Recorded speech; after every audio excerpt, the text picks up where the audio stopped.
Ada sebuah negeri di bagian selatan Irak bernama Ninawa. Negeri itu sangat kaya, namun penduduknya ingkar dan tidak bersyukur. Mereka menyembah berhala dan bukan menyembah Allah. Allah pun mengutus Nabi Yunus alaihi salam untuk berdakwah kepada penduduk negeri itu. Nabi Yunus menyeru kepada Ninawa untuk menyembah Allah, pencipta alam semesta beserta isinya. Ajakan Nabi Yunus ditolak mentah-mentah oleh penduduk Ninawa. Setelah bertahun-tahun, hanya sedikit yang mau mengikuti ajakan Nabi Yunus untuk beriman kepada Allah. Melihat keadaan tersebut, Nabi Yunus yang memberitahukan bahwa azab Allah segera datang kepada mereka. Namun penduduk Ninawa tidak percaya. Mereka tidak peduli dengan peringatan Nabi Yunus. Suatu hari, sebelum azab yang dijanjikan tiba, Nabi Yunus pergi meninggalkan kaumnya.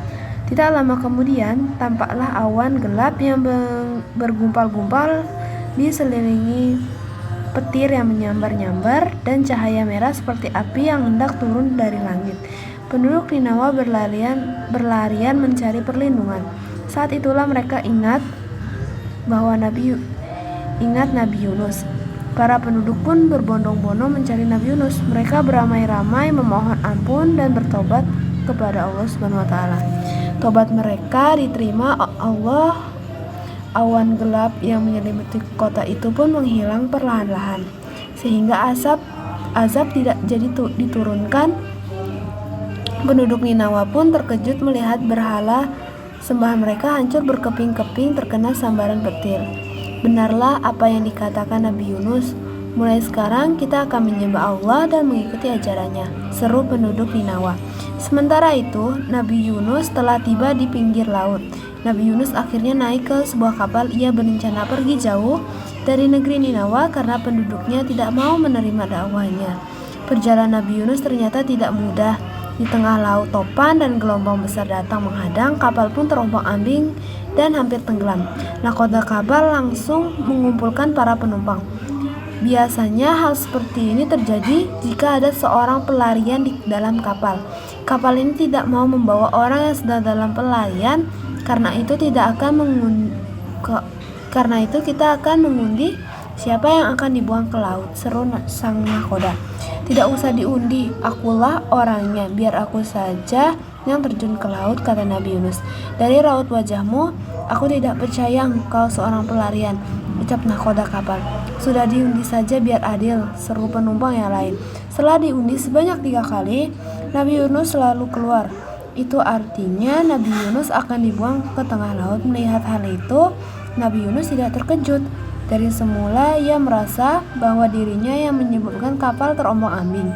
Tanpa dipaksa, ia pun langsung terjun ke laut. Tiba-tiba, saat tubuhnya akan mencapai air, sebuah mulut hewan raksasa menangkap dirinya. Ia seekor ikan paus yang sangat besar diutus Allah untuk menelan Nabi Yunus. Ikan paus itu diperintahkan Allah agar tidak memakan daging dan meremukkan tulang Nabi Yunus, karena Nabi Allah itu bukan santapannya. Allah hanya ingin perut ikan paus itu sebagai penjara untuk Nabi Yunus. Ikan paus itu lalu membawa Nabi Yunus ke berbagai lautan hingga sampai di dasar sebuah lautan. Mengetahui dirinya berada di dalam perut ikan, Nabi Yunus pun berdoa kepada Allah, "Ya Allah, tidak ada Tuhan selain Engkau. Sesungguhnya aku termasuk orang-orang yang zalim." Nabi Yunus terus-menerus berdoa memohon ampun kepada Allah Subhanahu wa taala atas kekhilafannya. Allah Subhanahu wa taala pun mendengar doa Nabi Yunus dan berkenaan mengampuninya. Dengan perintah Allah, paus besar yang menelan Nabi Yunus perlahan-lahan berenang ke tepi laut dan memuntahkan tubuh Nabi Yunus yang sakit lemas ke daratan. Allah lalu menumbuhkan sebatang pohon dari jenis labu dan melindunginya dari terik matahari sampai keadaan tubuhnya membaik. Setelah sehat kembali, Allah Subhanahu wa taala memerintahkan Nabi Yunus untuk kembali ke kaumnya di negeri Ninawa. Yang dulu ditinggalkan Nabi Yunus pun berjalan menuju kampung halamannya. Penduduk kota Ninawa menyambut gembira kembalinya Nabi mereka yang telah lama menghilang. Tamat.